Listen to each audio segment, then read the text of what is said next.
Welcome to the video presentation of Enemy Within, long-term motivation effects of deep player behavior models for dynamic difficulty adjustment. This paper was published in the 2020 CHI Conference on Human Factors in Computing Systems and is accessible via the link in the video description. In this work, we approach a novel take on dynamic difficulty adjustment in video games. Instead of dynamically adjusting in-game parameters, as it is the case with most existing approaches, we adjust the behavioral patterns of NPC opponents to approximate the original player's performance. Within the field study of 4 weeks, taking place in the MMORPG Iron, players continuously trained their own nemesis by challenging themselves up to once daily. During this development, the personal arch-enemy reflected the player's strengths, weaknesses, and demanded constant adaptation. In contrast to traditional parameter tuning DDA, players reported significantly higher scores of intrinsic motivation when facing these novel adaptive enemies. Above that, in-game activity logs indicate that players prefer this kind of challenge over static, non-adaptive encounters over the long term. Consistently balanced challenges that keep players motivated over the long term are becoming hard to attain, especially with large player communities encompassing broad ranges of proficiency. Dynamic difficulty adjustment, DDA, denotes a principle that adapts video game challenges to individual players' abilities.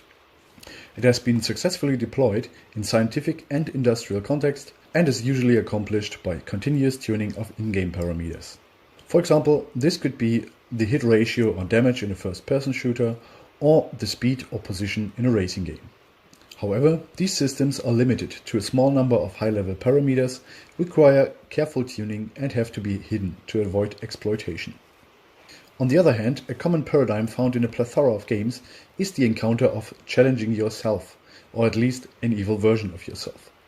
Popular examples would be the Dark Link from the Legend of Zelda series, Renegade Shepard from Mass Effect 3, the Doppelganger from Guild Wars, the Doppelganger from Guild Wars 2, SAX, Replica Riku, mirror opponents, divine embodiments, and so on and so forth. Yet, so far, these have only been realized as crude approximations of the original player, as they mimic appearance, equipment, basic moves and or skill sets, but rely on heuristic, strategically rigid decision-making. This work brings both worlds of DDA and challenging yourself together by creating a personalized nemesis that continually learns from the individual player's behavior. This mechanism is enabled by deep player behavior modeling, a technique that models and generates preference distributions for in-game actions by recording them together with the contextual game state.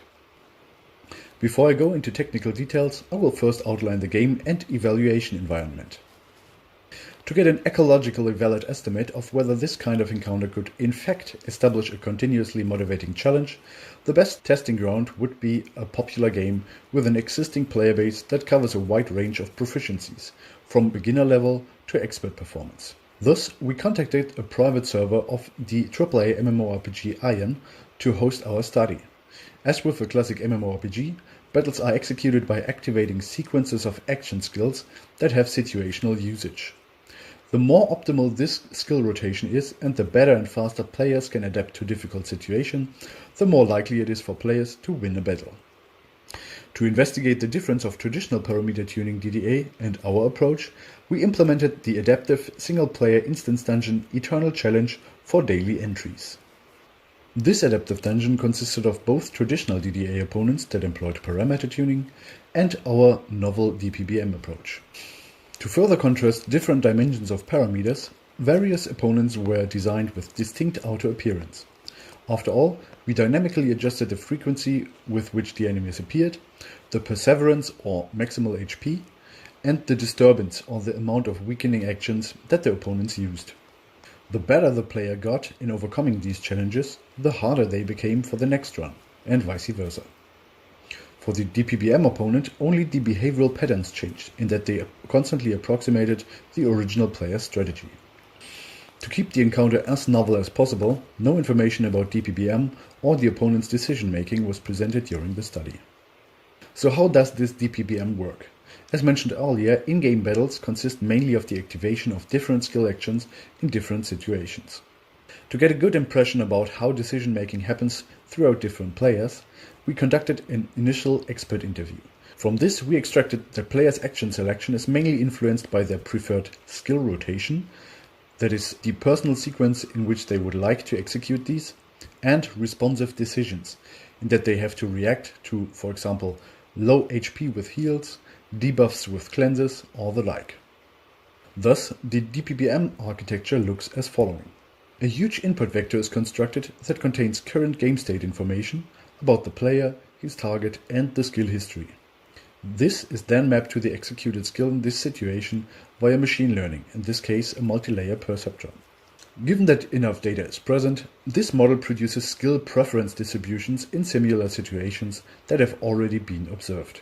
For more details, please refer to our paper. Once the adaptive dungeon was implemented, the evaluation period followed.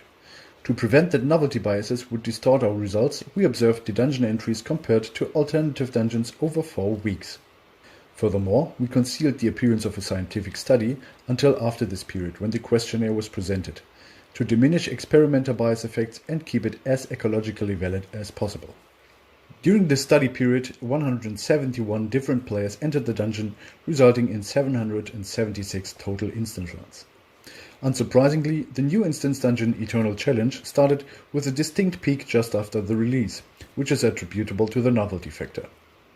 Still, even after omitting the first week, it managed to attract significantly more players than any other dungeon. The fact that this dungeon's rewards are similar to other dungeons, and there was nothing that you couldn't get anywhere else, consolidates the assumption that people ran it because they felt intrinsically motivated. But this intrinsic motivation might stem from the traditional DDA opponents or the novel DPBM encounter. To assess this, the post-study questionnaire included intrinsic motivation inventory items as well as qualitative statements. With regards to IMI, participants reported distinct absolute values for DPBM that were even significantly higher within interest enjoyment, tension pressure, and effort importance compared to all or most of the traditional DDA opponents. This indicates that facing your personalized nemesis fueled by deep player behavior modeling can be a thrilling, challenging, and intrinsically motivating experience. Qualitative insights even confirm the increasing challenge with statements like, "Quite easy at first, but afterwards I was really busy thinking about how I approach him," or "It's almost as good as I am." Despite the fact that it was never mentioned that this opponent would somehow model player behavior, people quickly interpreted its decision-making as replicating their own, as they reported that, "At first he randomly used skills that I also used, later he added my combos," or "It tried to replicate my own skills and techniques." Altogether, participants rated this opponent as a novel and motivating experience, or in other words, "It was hilarious when I played against myself." This successful representation could only be ensured because of the approximation of individual atomic decision-making. DPBMs were able to correctly predict play actions with over 60% accuracy on average, while training time took only about 2 seconds on the game server. Eventually, we measured a substantially and consistent motivation achieved with the support of DPBM over a longer term. Above that, the measured intrinsic motivation of challenging a DPBM-fueled opponent even significantly exceeded traditional DDA. Additionally, players perceive behavior from DPBM as representative of their own decision-making. Thus, we conclude that DPBM is a viable, effective, and efficient technique of establishing adaptive challenges.